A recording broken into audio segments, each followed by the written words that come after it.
This is a video intended to help folks facilitate a GA. Now, a GA is a General Assembly.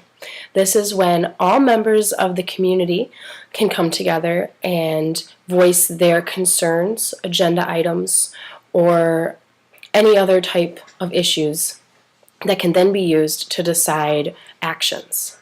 So, there are typically a few facilitators, 2, 3, 4, depending on how large the group is.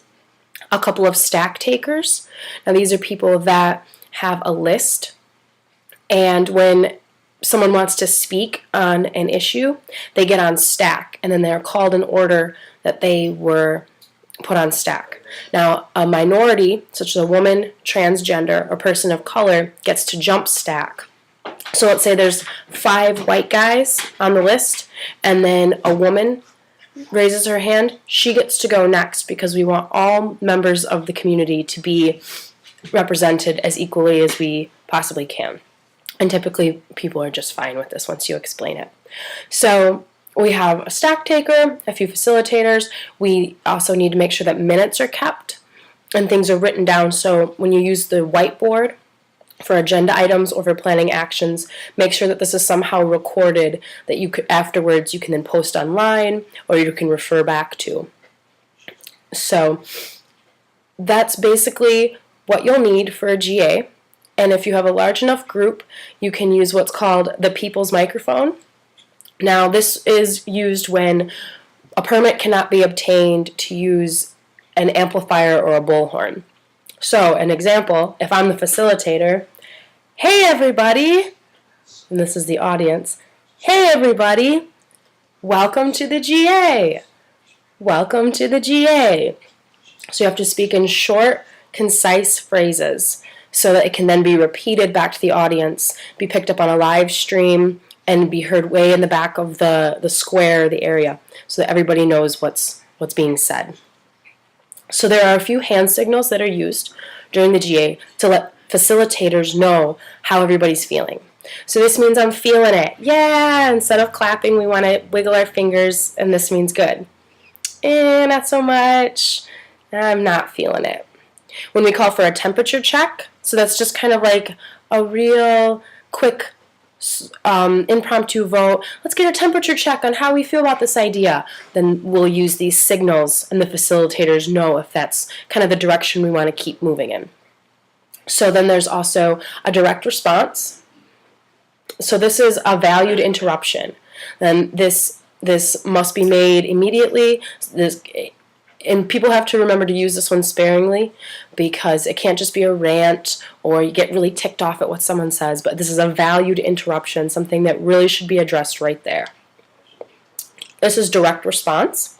So let's say someone says, hey, there's a march at 1 o'clock. When I know the march is actually at 2 o'clock, I would quickly, hey, direct response, the march is actually at 2 o'clock, to clarify the information right away.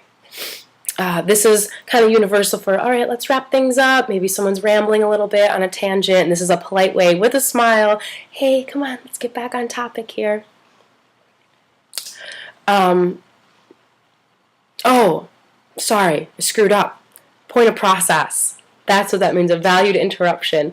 That means that the process isn't being done correctly, and we need to get back on track. So, yeah, it's not a rant. It's not an opinion, but things aren't being, the process isn't being followed. The next one is a block, and this is used very sparingly. This is when there's a proposal and someone is potentially willing to leave the group if this agenda item goes forward. So block must really be used sparingly, and it typically is.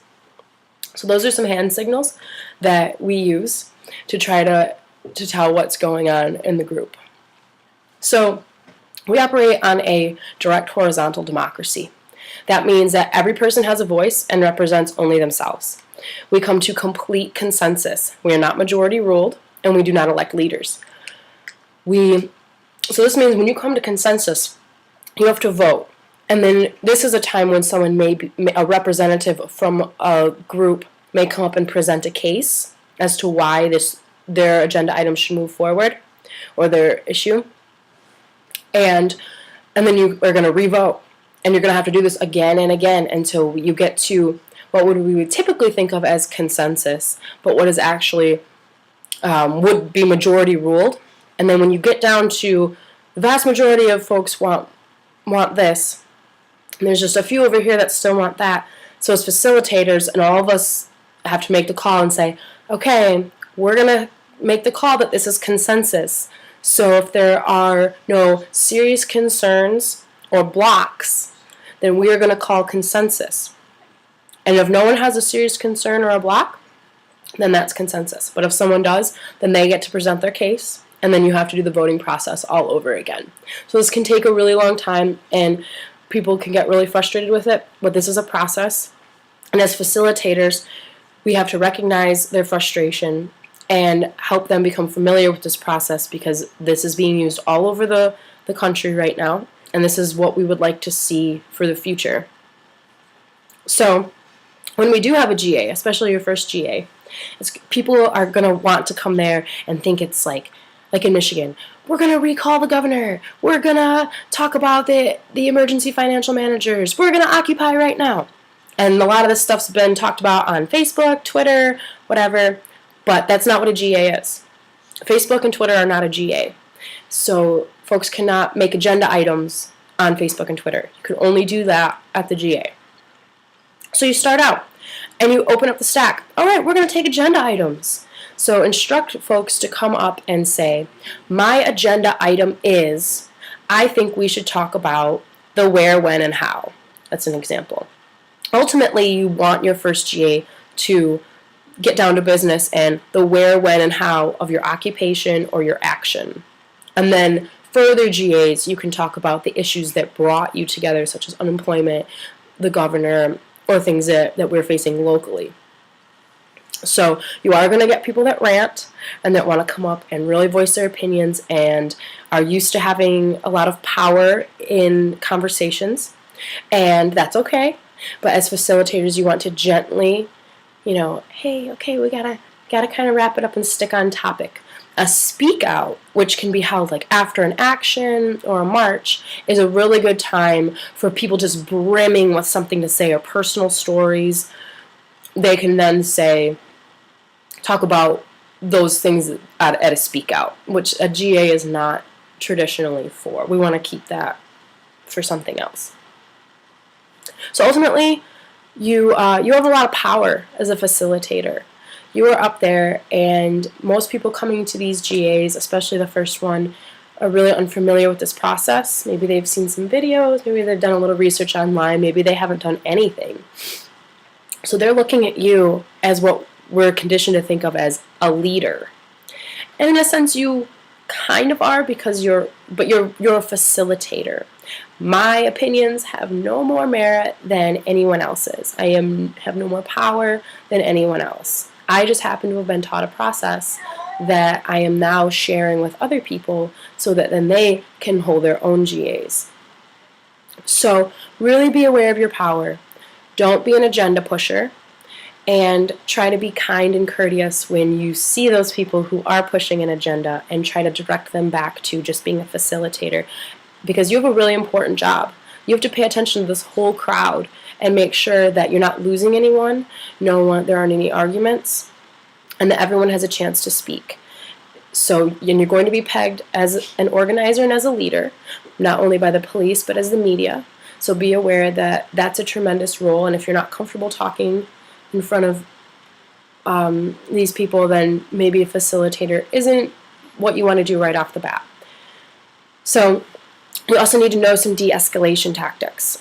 This does come in handy because we're up against people who have sometimes had a lot of power, and they see us as, maybe this is taking forever, this GA has gone on for 4 hours and we're doing a lot of back and forth and run around, and you have to really find an inner calm and be willing to step aside with a person and say, hey, we really don't want to lose you, but we have to keep to the process, and I know that this is frustrating and this feels like it's going on forever, but please be patient and you will see why we are doing this. So just in your own way, and try to really connect with that person, because the last thing you want to see is someone storming off in anger or you losing them, because that's not what this movement is about. And we're coming from all walks of life, all corners of the world, and we have to be respectful to everyone, even if they irritate us. So the last thing I'm going to talk about is anti-hijacking. This is something I've been noticing here in smaller movements in Michigan. Coming from Wall Street, I wasn't quite as aware of it, but here in Michigan we are facing some issues with political parties or specialized groups that are trying to use these occupations or GAs to further their own agenda. Now that's pretty expected because it is the world we live in. However, we have to make those people aware that we are aware of what you're doing.